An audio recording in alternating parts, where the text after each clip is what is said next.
Olivia's POV. Welcome back! Nakangiting salubong sa akin ni Deo sa airport. Kadarating ko pa lang kasi mula sa isang linggong bakasyon ko sa Canada, kung saan naroon yung mga magulang ko at nag-iisang kapatid. Pagkatapos ko matanggal bilang bodyguard ni Gabriel, ay binigyan ako ni Ninong ng 2 linggong bakasyon. Kaya dinalaw kong pamilya ko para naman makapag-bonding kami. Gusto sana ng parents ko na magtagal pa ako ron, kaso hindi pwede. Tinawagan na ako ni Ninong at may bagong misyon daw siyang ibibigay sa akin. Kaya ang 2 weeks kong bakasyon ay naging 1 week na lang dahil kaagad na akong umuwi. Tinawagan ko si Deo na sunduin ako, kaya naman pagkalabas ko ng eroplano ay agad niya akong sinalubong. Akala ko maghihintay pa ako ng ilang oras sa pagdating mo. Hani pa nito. Excited ka yata sa akin pasalubong ano? Nakangiting biro ko rito. Siyempre, masarap kaya basta libre, kaya hindi ako papahuli? Nakangiting sambit naman ito. Maya-maya pa, ay kaagad na rin kaming lumabas ng airport. Akala ko pagbalik mo rito sa bansa, ay madadagdagan ng ilang pulgadang height mo. Hindi ka man lang tumangkad kahit kalahating pulgada? Pangaalas ka niya sa akin na makapasok kami sa loob ng sasakyan nito. Nagpunta lang ako ng Canada, tatangkad na agad? Wala namang halong pampatangkad ng hangin doon. Kaya bakit ako tatangkad? Naiiling tanong ko rito na bahagyang nakangiti. Magpalahi ka kaya sa mga Canadian. Matatangkad sila, kaya sigurado matangkad din ang magiging anak mo. Malalakas ka sa dugo nila, kaya tiyak na hindi sa'y magmama ng anak mo. Patuloy na pangiinis sa akin ni Deo. Nga pala, may lahi akong Canadian. Baka gusto mong palahi sa akin. Nakangising dugtong pa nito. Bugok? Pabirong sinuntok ko to sa braso. Walang tigil ang pag-aasara namin kahit na nasa loob kami ng isang restaurant. Huminto kasi si Deo at nagayang mag-lunch muna kami bago niya ako ihatid sa bahay ko. At makalipas ng ilang sandali ay umalis din agad kami pagkatapos namin kumain. Napagod kasi ako sa biyahe kaya gusto ko makapagpahinga. Parehong naborang ngiti sa mga labi namin ni Deo. Nang pagbaba namin sa kotse, ay sinalubong kami ni Gabriel na siya palang may-ari sa kotseng nakaparada malapit sa gate ng bahay ko.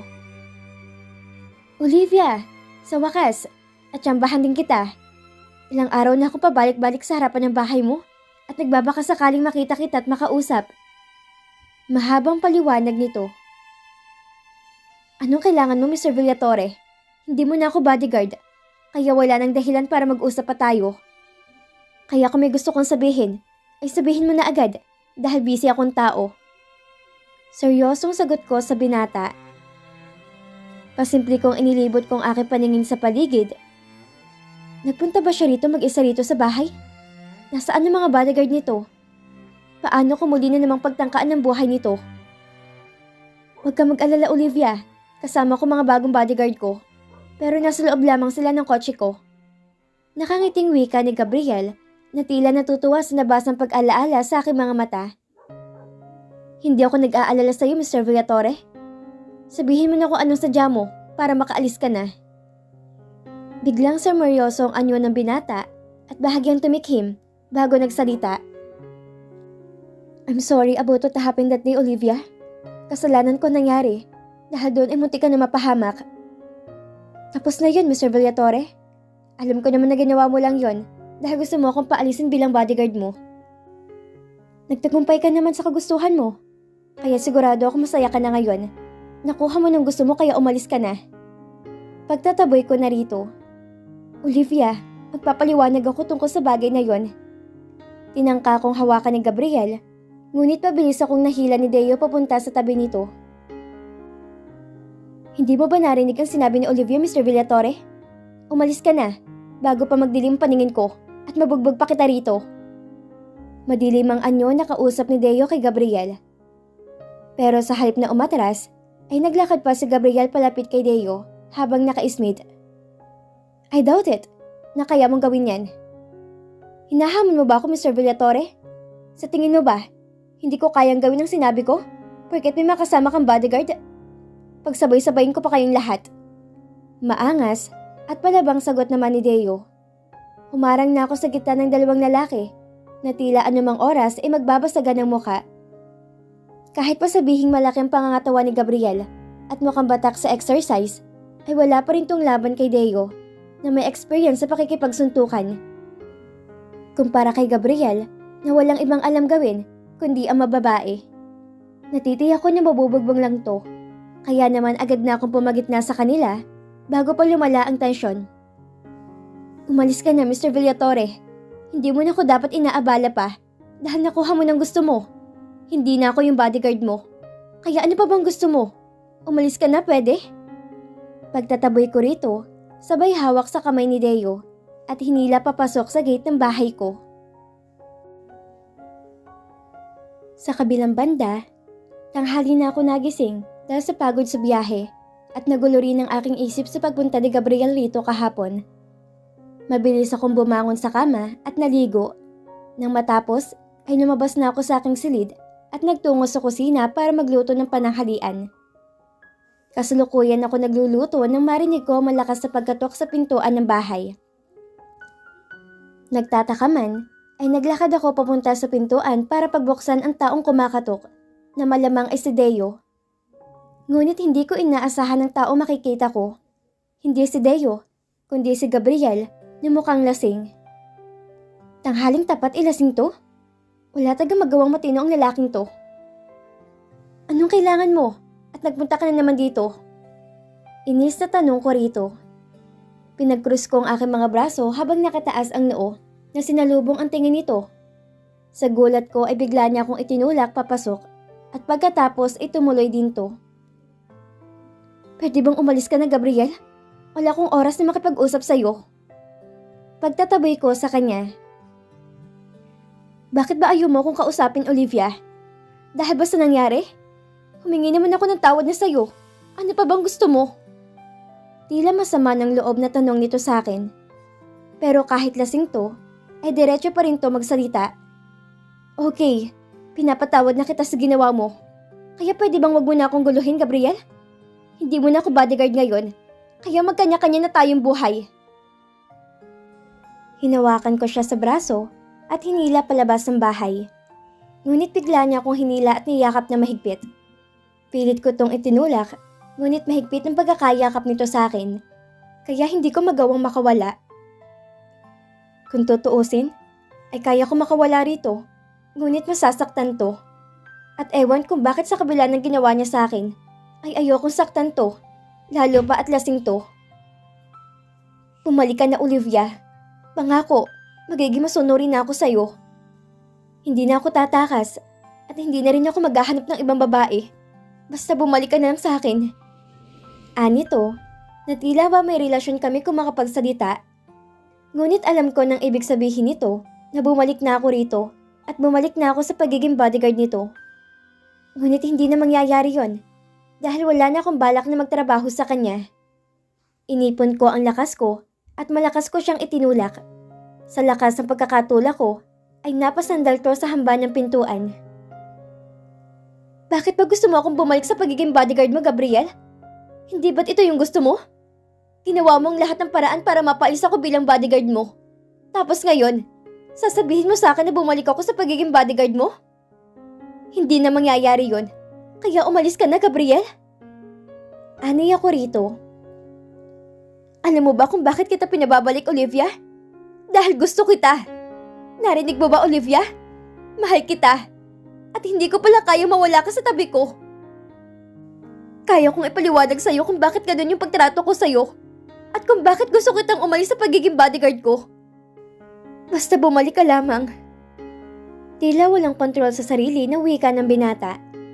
Maya-maya lang ay bigla tong dumaos-os sa likuran ng pintuan at mabilis na nakatulog dahil sa kalasingan. Agad kong tinawag ang dalawang bodyguard ng binata na nasa labas lang ng gate. Ipinabuhat ko sa kanila si Gabriel para iuwi sa mansyon ng mga to. Ilang minuto nang nakakaalis ang kotse ni Gabriel, ngunit nanatili pa rin ako sa tapat ng pintuan. Hindi kasi ako makapaniwala sa mga narinig ko rito. Ako, mahal ni Gabriel? Sa kabilang banda, ang lalim yata ng iniisip mo, Olivia. Kanina pa ako nagsasalita rito, pero hindi mo ako naririnig. Bigla ko napatingin kay Deo na marinig ko ang sinabi nito. Tama to, palayo ngang iniisip ko. Nandito kami ngayon sa resto bar kung saan kami umiinom ni Deo. Ngunit lumilipad naman ang isip ko. Hanggang ngayon kasi ay hindi ko maiwasang isipin ang mga sinabi sa akin ni Gabriel noong isang araw. Hindi ko alam kung nagsasabi ba siya ng totoo o dala lamang ng kalasingan niya kaya niya nasabi mga salitang yon. Hindi ko alam kung bakit hindi mawala-wala sa aking isip ang mga sinabi niya. Gayong wala naman akong gusto rito. Wisit tagang lalaking yon? Nakakainis. Hindi na nga ako nagtatrabaho sa kanya pero binibigyan pa rin ako ng problema. Dapat ko siyang alisin sa isip ko. Sorry Deo. Naisip ko lang kasi kung anong misyon na naman kayang ibibigay sa akin ni Ninong. Hindi pa niya ako tinatawagan para mag-report sa kanya. Magmula nung nakabalik na ako ng Pinas. At saka, bakit kailangan niya pa akong bigyan ng solo na misyon? Dapat ibalik niya ako sa Neurotic team natin. Nakakabore din ang walang ginagawa. Mahabang paliwanag ko sa kaibigan. Siguro naman, ay hindi nito nahalata na hindi man tagayon ang iniisip ko. Kaya parang lutang ako kanina. Huwag ka mag-alala Olivia at pakikiusapan ko si Sir Sandro na huwag ka nang bigyan ng solong misyon at ibalik ka na lang sa team natin. Ani Deo. Sana nga. Mahinang usal ko bago tinungga ang alak sa hawak kong baso. Cheers! Nakangiting sabi nito bago itinaas sa ere ang baso. Akmang iinumin na ni Deo ang alak ngunit bigla to napatigil at napakukunot ang noo habang may tinitingnan sa akin ni Coran. Bakit? Nagtataka kong tanong sa kanya. Hindi ba si Gabriel yun? Nasaan ang mga bodyguard niya? Bigla akong lumingon sa tinitingnan ni Deo na marinig ko ang pangalan ni Gabriel. Napatayo ako sa kinakuupuan ko na makita ko sa di kalayuan si Gabriel at binubugbog to ng 3 kalalakihan. Wala ang bodyguards nito, kaya natitiyak ko na tinakasan na naman to ng mga yon. Mukhang marami nang nainom si Gabriel, kaya madali itong nabugbog ng mga lalaki. Nang makita kong dumampot ng boteng isa sa 3 lalaki, ay otomatikong dinampot ko rin ang bote ng alak na nasa aming mesa at mabilis yung ibinato sa lalaking lalapit kay Gabriel. Kaagad itong natumba sa sahig at nawala ng malay. Mabilis kaming kumilos ni Deo at nilapitan si Gabriel para saklolohan.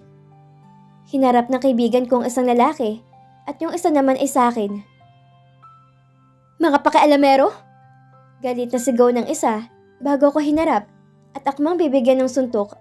Ngunit nakailag ako at binigyan ko to ng isang malakas sa siko sa batok nito. Maya-maya pa ay saglit naming napatumba mga kalaban. Mabilis na nilapitan ni Deo ang lalaki at nilagyan ng posas ang 2 kamay. Ganon din ang 2 pa nitong mga kasamahan. Ako nang bahala sa 3 to Olivia. Ihatid mo na lang si Gabriel sa bahay nila. Ani Deo sa akin. Tumango lang ako rito at nilapitan si Gabriel na nakahiga sa sahig at walang malay. Itinayo ko ang binata at inakay palabas ng resto. Sa sasakyan ko na lang to isinakay. Habang nasa biyahe kami papunta sa bahay ng mga Villatore, ay hindi ko maiwasang suyapan ang nakapikit na binata. Hanggang kailan kaya matatapos ang pagtatangka sa buhay nito? Sino malaking taong nakabangga nito? At tagang hindi titigil ang taong yon hanggat hindi napapasang si Gabriel.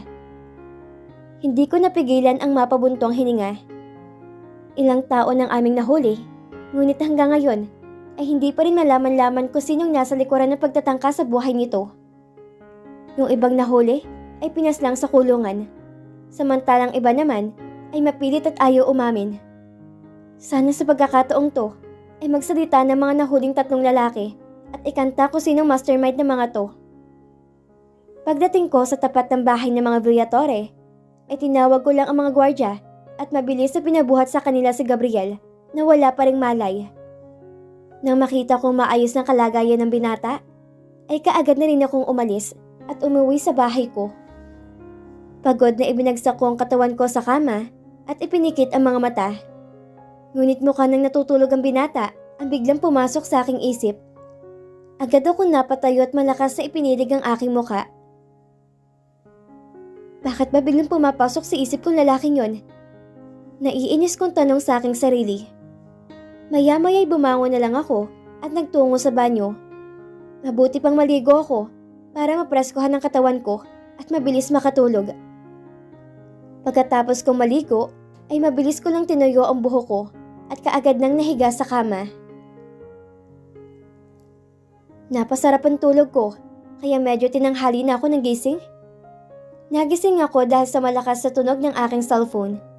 Tinatamad na inabot ko ang cellphone para sagutin ang tumatawag. Hello Olivia? Pumunta ka ngayon sa opisina at ibibigay ko na sa iyo yung misyon. Agad na bungad sa akin ni Ninong kahit hindi pa man ako nakakapagsalita. Sige po Ninong.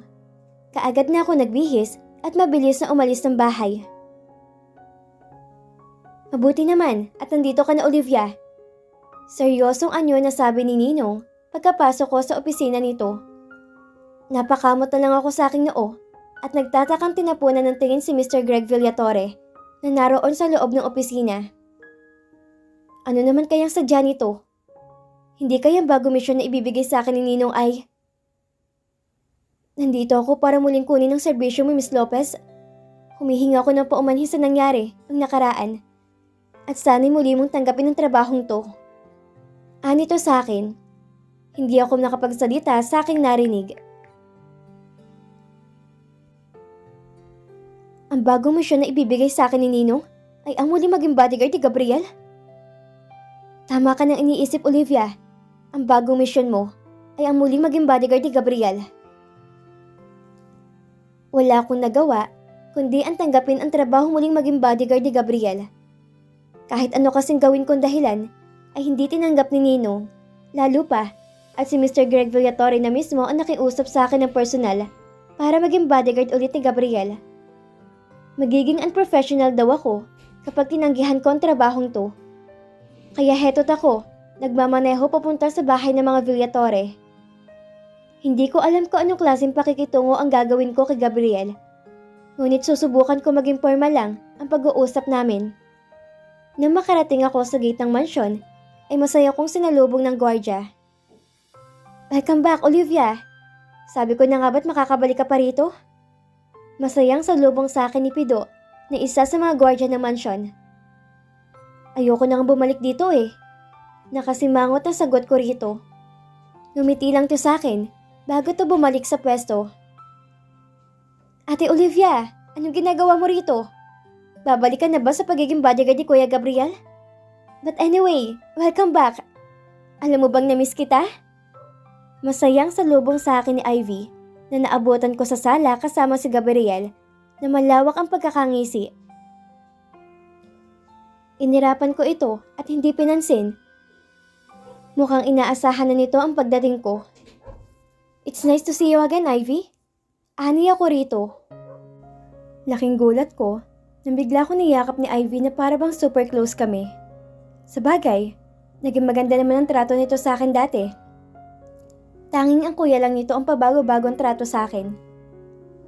Gusto ko sana makipagkwentuhan sa'yo, kaso kailangan kong umalis at may ka-meeting ako mga kaibigan ngayon. Ani Ivy na may panghihinayang sa boses. Okay lang yon, marami pa namang araw, kaya makakapagkwentuhan pa tayo. Nakangiting sagot ko rito. Sabagay, tama ka dyan. Nakangiting sang-ayon nito pagkatapos ibinalingan ang nakatatandang kapatid. Aalis na ako kuya, ikaw na bahala kay Ate Olivia. Magpakabait ka na ngayon at huwag kang magpasaway, okay? Lihim akong napangiti sa kinilos na magkapatid. Halatang magkasundo ang dalawa. Ganito rin kaya ka-close si Gabriel sa ikalawang kapatid nito na si Edsel?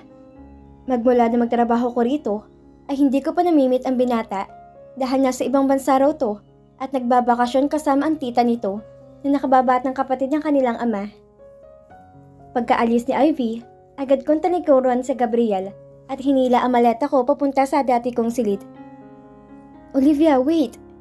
Habol sa akin ni Gabriel. Binilisan ko ang pag-akyat sa hagdan para hindi niya ako maabutan. Mag-usap muna tayo, please. Pakiusap nito na patuloy na sumusunod sa likuran ko. Nang makarating ako sa itaas, ay mabilis kong tinungo ang kwarto ko at isasara na sana ang pinto. Ngunit, mabilis na nakatakbo palapit si Gabriel at naiharang ang kalahati ng katawan nito sa pintuan. Anong kailangan mo, Mr. Villatore? May lakad ba tayo? Saglit lang at magbibihis ako ng mas komportableng damit. Dahil baka may bugbugan na namang maganap, ay hindi po pwedeng itong suot kong bestida. Seryosong sambit ko rito, matapos kong buksan ang pintuan at hayaan to makatuloy. Naalala mo ba ang mga sinabi ko sa'yo nang pinuntahan kita sa bahay mo? Tila alanganing tanong nito sa akin. Tumaas ang kilay ko sa itsura nito na para ba nag-aalala siya sa magiging reaksyon ko. Kailan pa nag-alala sa magiging reaksyon ko ang isang Gabriel Villatore? Hindi naman ako nagkaroon ng amnesia para hindi ko maalala mang sinabi mo, Gabriel. Nakataas ang kilay na sagot ko rito. Pes, kung naalala mo mang sinabi ko, anong sagot mo sa pinagtapat ko sa'yo? Tanong ni Gabriel na bigla pang napalunok. Mukha nung kinakabahan sa magiging sagot ko. Ano bang magiging sagot ko? Wala ka namang tinatanong, di ba? Nagtapat lang to na nararamdaman sa akin, ngunit wala naman tong itinanong, kaya wala akong dapat na isagot sa kanya. Wala naman pala tayong lakad, kaya lumabas ka na, Mr. Villatore, at maliligaw ako. Pagtataboy ko rito, na hindi makapagsalita at nakatingin lang sa akin. Walang lingon akong pumasok sa banyo at nag-shower. Medyo natagalan ako sa banyo, kaya in-expect ko na wala nang binata sa loob ng silid ko. Lumabas ako sa banyo, na tanging tuwalya lang ang umabot sa kalahati ng aking binti ang haba. At ganun na lang ang pagkagulat ko na makita kong prenteng nakaupo sa Gabriel sa gilid ng kama habang nakatingin sa akin. Nagulat ka ba dahil nandito pa ako sa loob ng kwarto mo?